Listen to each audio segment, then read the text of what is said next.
Assalamualaikum warahmatullahi wabarakatuh. Baiklah, sampai kita pembahasan tentang apa itu neraca lajur dan bagaimana cara mengisi neraca lajur tersebut. Nah, dalam membuat neraca lajur ini terdapat 3 informasi yang wajib dicantumkan agar dapat menyusun laporan keuangan. Yang pertama adalah estimasi saldo yang ada sebelum membuat jurnal penyesuaian atau trial balance 31 Desember. Kemudian yang kedua, perkiraan isi atau informasi pada jurnal penyesuaian. Artinya kita sudah menyelesaikan laporan tentang jurnal penyesuaian. Dan yang ketiga adalah estimasi saldo perusahaan pasca jurnal penyesuaian. Nah, dengan memiliki ketiga informasi tersebut, perusahaan akan lebih mudah menyusun laporan keuangan yang akurat dan terperinci. Anda juga harus memahami 5 bagian pokoknya, di mana pada praktiknya neraca lajur harus terdiri dari yang pertama ada kolom neraca saldo, di mana kolom neraca saldo ini nanti akan kita gunakan untuk menginput saldo trial balance 31 Desember yang pada pertemuan sebelumnya sudah kita buat ya, yang ini. Jadi kita tinggal memindahkan saja saldo-saldo yang ada di trial balance 31 Desember ini ke dalam neraca lajur untuk kolom neraca saldo. Kemudian ada untuk kolom adjustment atau penyesuaian, ini adalah kolom untuk menginput akun-akun atau saldo-saldo akun yang muncul di jurnal penyesuaian yang sebelumnya pun sudah kita selesaikan. Kemudian yang selanjutnya adalah neraca saldo disesuaikan. Untuk kolom neraca saldo disesuaikan, ini adalah akumulasi dari kolom neraca saldo dan kolom penyesuaian atau adjustment ini. Dan kita akan masuk ke kolom rugi laba. Nah, kolom rugi laba ini nanti akan kita gunakan untuk menghitung berapa laba yang didapat oleh perusahaan, di mana untuk akun laba rugi itu adalah akun-akun yang berhubungan dengan pendapatan dan beban, di mana akun pendapatan dan beban itu adalah akun dengan kode 4 sampai kode 9. Dan selanjutnya yang terakhir adalah ada kolom neraca, di mana kolom neraca ini akan kita gunakan untuk menginput saldo-saldo yang berhubungan dengan saldo harta, hutang dan modal. Oke, seperti itu. Nah, baiklah, untuk mempersingkat waktu kita langsung saja bagaimana cara mengisi neraca lajur ini. Yang pertama adalah kita masukkan semua kode dan nama akun ya, semua kode dan nama akun sesuai dengan daftar akun yang ada. Nah, kita akan masukkan dari nomor akun dan nama akun yang ada di trial balance. Ini kita masukkan semua di neraca lajur ya, di sini di kolom kode dan akun. Kita masukkan semua ke sini. Ya, kira-kira seperti ini kita masukkan. Ya, kalau sudah maka otomatis hasilnya akan seperti ini. Jadi nama dan kode akun itu akan menempati pada posisi masing-masing berurutan dari kode terkecil sampai kode terbesar, dari kode 1 sampai kode 9. Ini kita masukkan semua. Ini bisa kalian ambil dari trial balance yang sebelumnya sudah kita selesaikan, nama akun dan kodenya, atau bisa juga kalian bisa ambil dari daftar nama akun yang ada di soal. Seperti itu. Kita masukkan semua, diurutkan dari kode terkecil sampai kode terbesar, kemudian masukkan nama akun sesuaikan dengan kode akun yang ada. Lalu selanjutnya untuk neraca saldo atau kolom neraca saldo, ini kita ambilkan saja saldo-saldo yang ada di trial balance 31 Desember ini. Ya, ini kita masukkan semua ya, kita masukkan semua ke sini. Ya, kita masukkan sini, sesuaikan. Untuk saldo debit masukkan di debit, untuk saldo kredit masukkan di kredit, sesuaikan dengan posnya masing-masing. Lalu setelah kita masukkan neraca saldonya atau semua saldo-saldo dari neraca saldo ini, maka kita akan jumlah ke bawah di sini. Sehingga otomatis pastikan bahwa jumlah antara debit dan kredit ini sudah sesuai atau sama dengan jumlah debit kredit yang ada di trial balance tanggal 31 Desember. Oke, sangat mudah ya. Oke, kita masukkan. Lalu setelah kita masukkan semua, kita akan masuk ke kolom penyesuaian atau adjustment ini. Nah, kolom penyesuaian ini kita ambil dari jurnal penyesuaian yang sebelumnya kita sudah selesaikan. Masukkan semua akun-akun yang masuk di jurnal penyesuaian atau semua akun-akun yang muncul di jurnal penyesuaian ke dalam neraca lajur ini ya, saldonya masukkan semua saldo-saldo yang muncul di jurnal penyesuaian itu ke dalam neraca lajur. Contohnya misalnya di sini adalah misalnya di jurnal penyesuaian itu ada kas di bank itu sebesar 225.000 itu di kolom debit. Berarti di jurnal di neraca saldo ini kita masukkan kas banknya itu di kolom debit, di sisi debit di kolom penyesuaian ini kita masukkan di sini ya 225.000.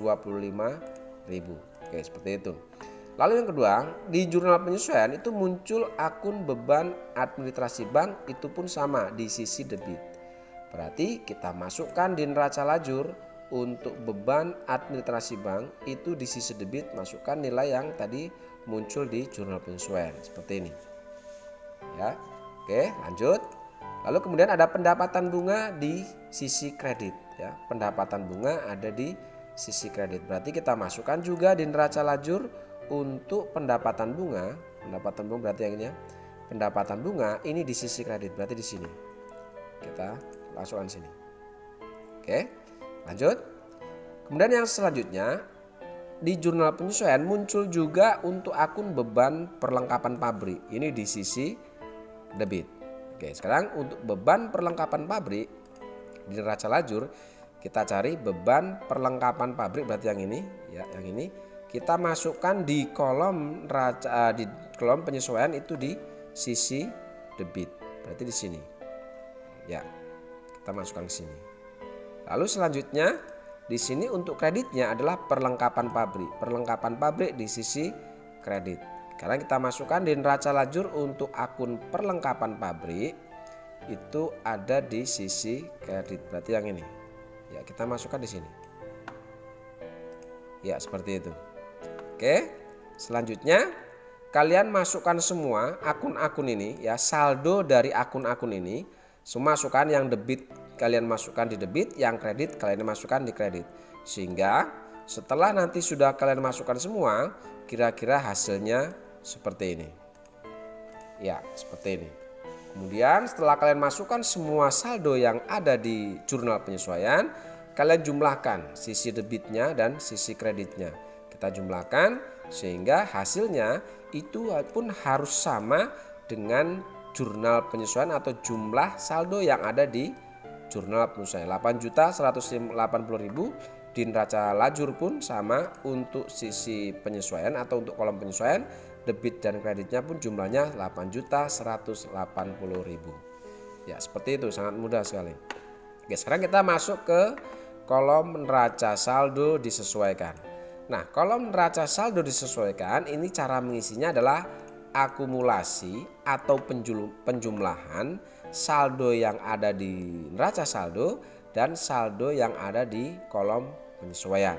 Misal contohnya adalah di neraca saldo ada muncul kas di tangan di sisi debit saldonya 2.601.000.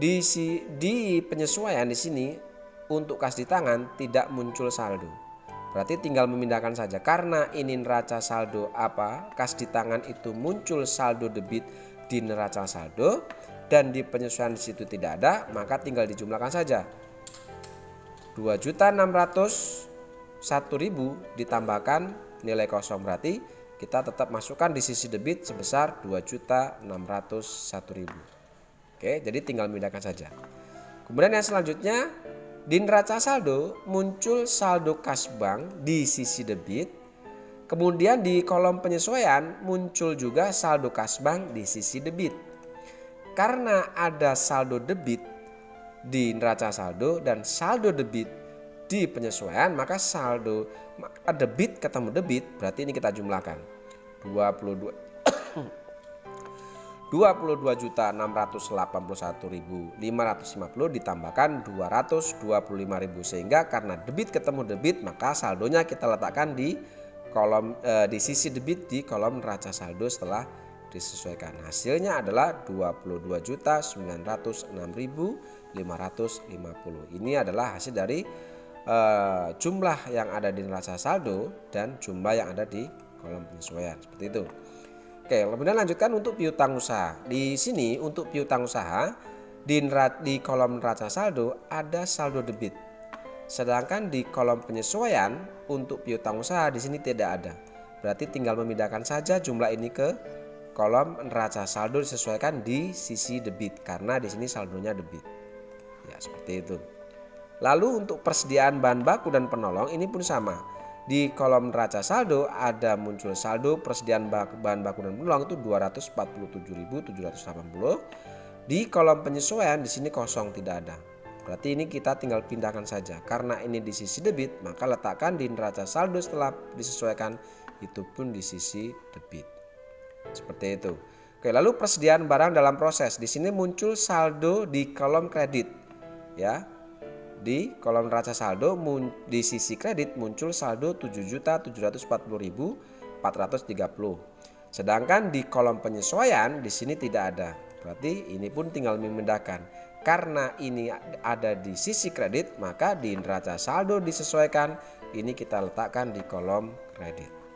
Seperti itu. Oke, lanjut persediaan produk jadi. Di sini di kolom neraca saldo di sisi debit itu ada saldo 4.307.600. Kemudian di penyesuaian kosong, tidak ada. Berarti ini pun kita tinggal memindahkan saja di neraca saldo setelah disesuaikan itu di kolom debit sebesar 4.307.600. Oke, satu lagi saya coba kasih contoh satu lagi. Di neraca saldo untuk perlengkapan pabrik ada saldo 10.350. Di penyesuaian ini di sisi kredit ada saldo 2.850. Di sini ada saldo debit dan saldo kredit. Berarti kita tinggal cari selisihnya antara debit dan kredit. Karena masih banyak kolom debit di neraca saldo, maka kita bisa akumulasi 10.350.000 dikurangi 2.850.000. Maka selisihnya atau saldonya kita letakkan di kolom debit. Di neraca saldo disesuaikan sebesar 7.500. Ini hasil dari 10.350 dikurangi dengan 2.850. Kenapa seperti itu? Karena ini ada debit ketemu kredit, sehingga 10 juta ini dikurangi dengan 2 juta sekian ini. Sehingga hasilnya letakkan di sisi debit 7.500. Dan seterusnya kalian tinggal memindahkan saja di sisi debit. Lanjutkan semua sampai habis ini. Ya, kira-kira kalau sudah kalian masukkan semua, nanti hasilnya seperti ini. Ya, seperti ini hasilnya. Sehingga untuk jumlah neraca saldo disesuaikan untuk kolom debit dan kreditnya itu masing-masing adalah 472.027.330. Sisi debit dan sisi kredit jumlahnya sama. Kalau tidak sama berarti ada kesalahan, kemungkinan ada kesalahan dalam mengakumulasi antara neraca saldo dan adjustment itu. Oke, itu untuk neraca saldo disesuaikan. Sekarang kita masuk ke kolom laba rugi ini atau rugi laba. Oke, kolom rugi laba ini akan kita gunakan untuk menginput akun-akun yang berhubungan dengan laba rugi, yaitu akun pendapatan dan akun beban. Nah, di sini untuk akun pendapatan dan akun beban itu adalah akun-akun yang berhubungan dengan kode 4 sampai kode 9. Oke, jadi gampangnya atau mudah dalam memahami atau untuk memudahkan dalam memahami kolom rugi laba ini adalah silakan kalian masukkan saja semua kode-kode yang dari kode 4 dari penjualan ya sampai kode 9 kalian masukkan. Yang debit silakan kalian masukkan debit, yang kredit silakan kalian masukkan di kredit.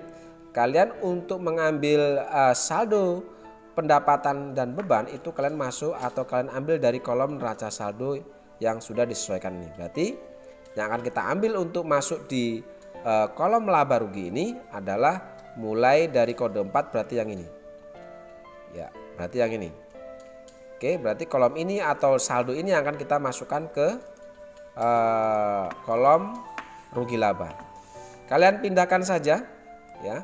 Yang debit silakan masukkan di sisi debit, yang kredit silakan masukkan di sisi kredit. Misalnya rugi laba misalnya untuk neraca saldo disesuaikan untuk pendapatan atau penjualan di sini ini ada saldo kredit, berarti masukkan di kolom rugi laba ini di sisi kredit di sini. Ya. Kemudian di sini ada retur penjualan, ada di sisi debit. Berarti kalian masukkan di kolom rugi laba itu di sisi debit. Ini kosong, berarti kosong. Oke, untuk harga pokok penjualan ini ada sisi debit. Berarti kita masukkan di kolom rugi laba itu di sisi debit. Ya. Ini pun sama, masukkan di sisi debit. Ini kita pindahkan juga di sisi debit. Ini pun sama, kita masukkan sisi debit. Dan seterusnya ke bawah, ya, kita masukkan semua ke sini. Ya, hasilnya kira-kira seperti ini. Oke, yang kredit kita masukkan kredit seperti ini. Sehingga kolom untuk rugi laba ini hanya berisi akun-akun yang berhubungan dengan akun pendapatan dan akun beban. Di mana untuk akun pendapatan dan akun beban itu dimulai dari kode 4 sampai kode 9. Oke, sehingga setelah saldonya sudah kita input, maka sekarang kita jumlah berapa sisi debit dan berapa sisi kredit. Kita jumlahkan. Untuk sisi debit itu jumlahnya adalah 54.767.400 dan sisi kredit itu adalah 59.690.000. Sehingga di sini ada selisih, di mana untuk kolom kredit ini adalah kolom untuk akun-akun pendapatan. Berarti di sini akun pendapatannya ada 3, ya, penjualan, pendapatan bunga, dan di sini ada pendapatan lain-lain, ya. Sehingga untuk sisi kreditnya, sisi debitnya ini adalah akun-akun yang berhubungan dengan beban. Sehingga jumlah pendapatan dan jumlah beban ini ternyata ada lebih besar dari jumlah pendapatan. Oke, artinya jika kita sudah tahu bahwa pendapatan kita lebih besar dari jumlah beban, berarti usaha kita mendapatkan laba. Nah, selisih antara pendapatan dan beban ini kita letakkan di bawahnya sini. Berarti di sini setelah saya hitung selisihnya adalah 4.922.600. Inilah laba usaha kita. Oke. Jadi laba ini kita letakkan di kolom debit untuk mengimbangi jumlah beban. Kalau untuk mengetahui apakah perusahaan kita laba atau tidak, kita tinggal lihat jumlahnya.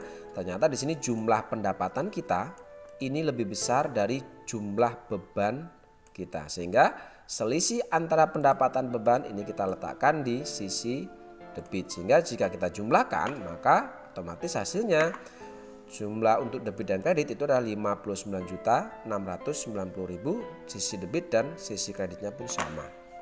Oke, seperti itu untuk mengisi kolom rugi laba. Nah, sekarang kita masuk ke kolom neraca. Jika tadi untuk rugi laba itu kita mengambil akun dari kode 4 sampai kode 9, maka untuk mengisi kolom neraca itu kita ambilkan kode 1 sampai kode 3 atau kita ambilkan saldo-saldo kode 1 sampai kode 3. Mengambil dari kolom neraca saldo disesuaikan.